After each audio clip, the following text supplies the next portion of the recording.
mình ngoài bữaแต่nó có đào căn hề đâu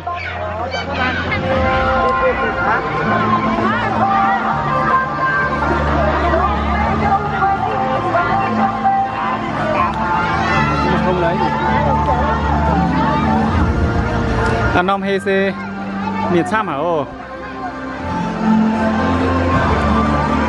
anh này xe lùng gần hê ở yên này lai châu như tòng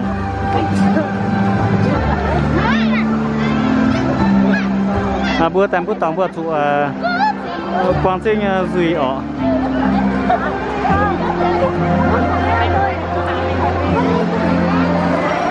đó là bữa cho vừa là hai lùng mình giảm miệt sam hả ô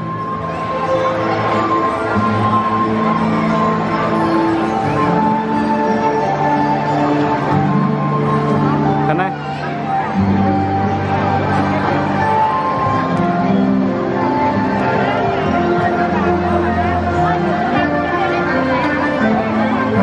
đó là hai mảnh xe vừa chỉ tao như là hai theo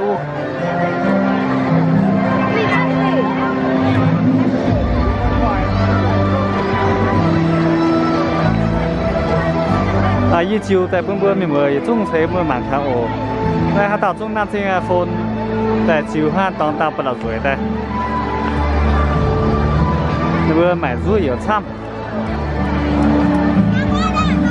mình có ăn gì không hai chị em ăn gì không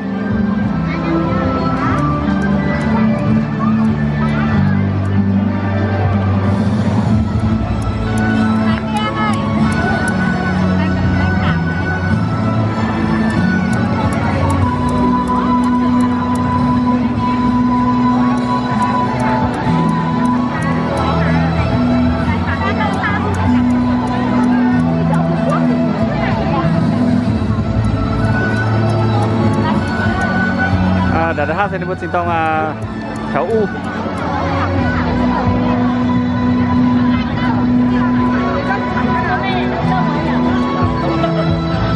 miền Sam hả ô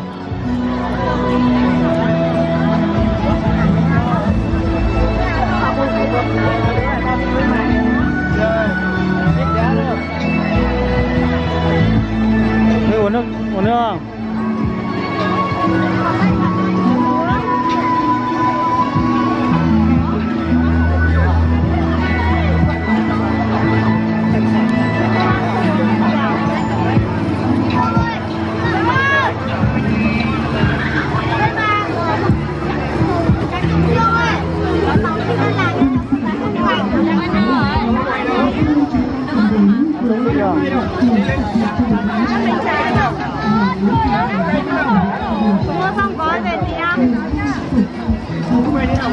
cái đó này là vừa anh nhường chung mày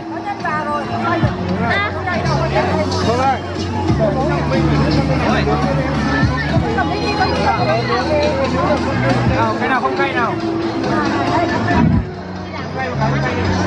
anh bên nào xin miền Sam hả một tuổi à làm đi để trong khuôn nó đều đi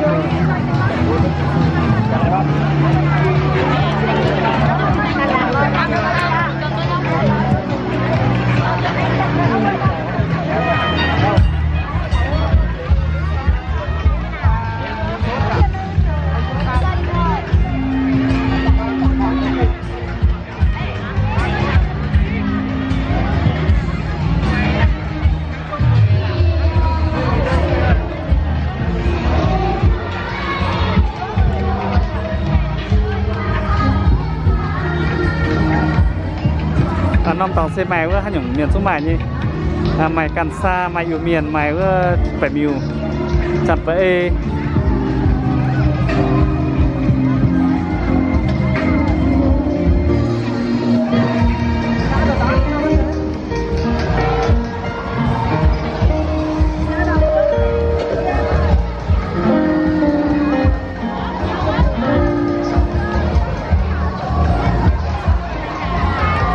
năm đó tàu xe miền nhận hàng như tông nhận phân như tông phiên đó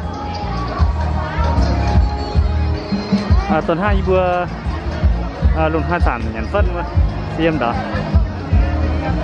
em cứ tàu xe nhàn trên như tòng thay nhàn nó chơi đạn thay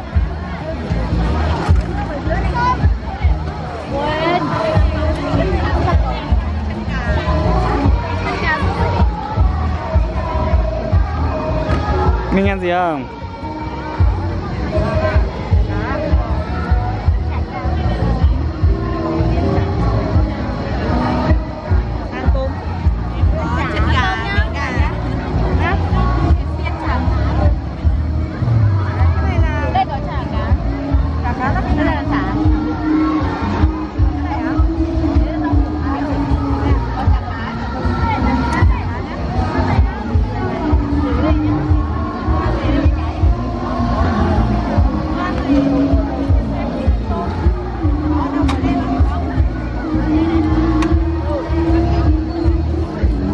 Đâu mình ăn cái gì đấy? Đâu chả cá là cái nào? À đấy à? Chả cá à? Ừ. Đây mấy cái chả cá. Chả cá. Ngon không?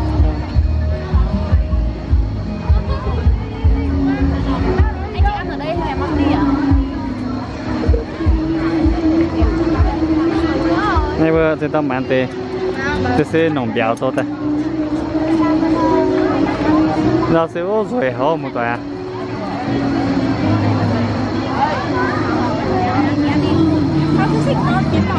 Có đàn này vừa mà cho cô mẹ luôn như nè.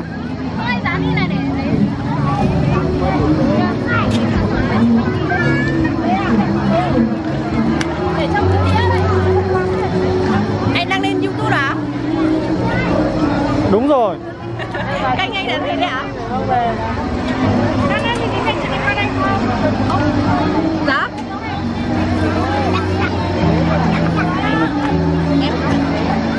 Có đừng có cho đây rồi hổ. Việt ơi, này thuê ở đây. Hả? Này thuê ở đây đi vào đây. Thuê à? Thuê em đi. Cậu không cái tay. phải cái là chết bán được mai đấy chứ. Này thuê không cậu đấy không phải.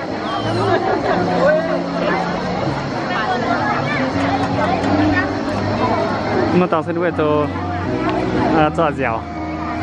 Sau đây bữa miền hắn tao cho tới chủ khu sẽ nên sẽ anh tu đào cái này.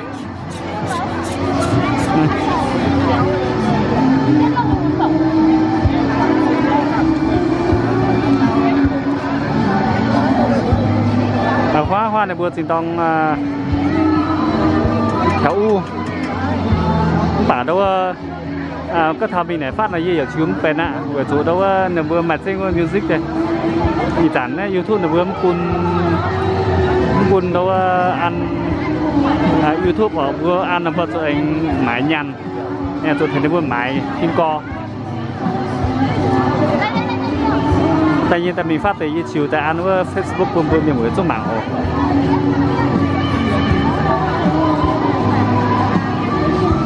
cái đó này nó mà thì vừa mãi trên YouTube hả?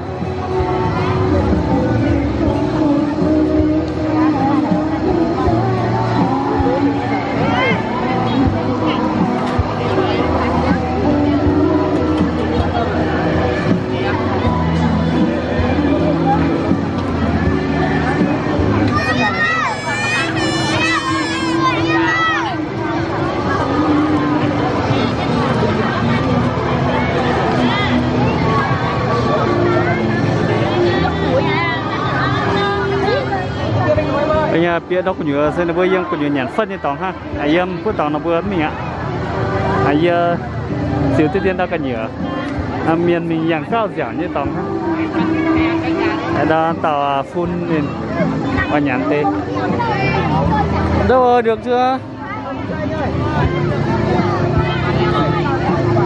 Chưa được à Minh ơi? Chưa được à?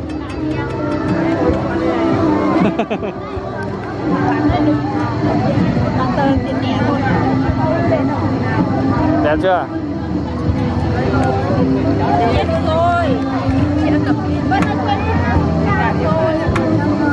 Có.